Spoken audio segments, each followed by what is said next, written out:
கருப்பு உளுந்தில் தேவையான பொருள் நான் உங்களுக்கு காட்டுறேன். கருப்பு உளுந்தில் உருண்டை பிடிக்கிறேன். உருண்டை பிடிச்சி தேவையான பொருளெலாம் உங்களுக்கு நான் காட்டுறேன்.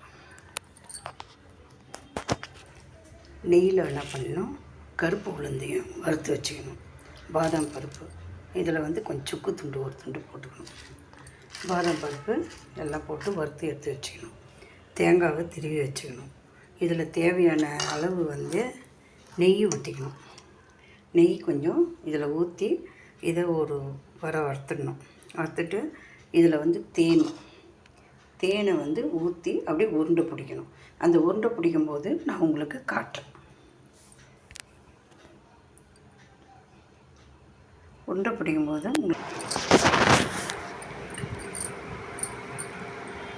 இது அரைச்சாச்சு. கருப்பு உளுந்தை அரைச்சாச்சு.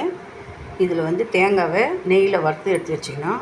இது கொஞ்சம் வெல்லம் போல் எடுத்துக்கணும். மீதி இதில் எல்லாம் கலரிட்டு தேன் வச்சுருக்கோம்.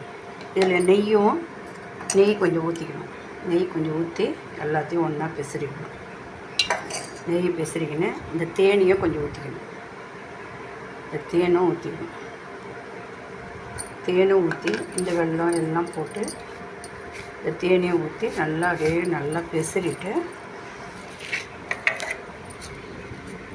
நல்லா அப்படியே பெசரி உண்டை பிடிச்சிட்டு அதை இப்படி பிடிக்கணும். உண்டை நல்லா பிடிச்சி உண்டை ரெடி ஆகிடுச்சா? கருப்பு உளுந்தில் உண்டை ரெடி. உருண்டை கருப்பு உளுந்தை.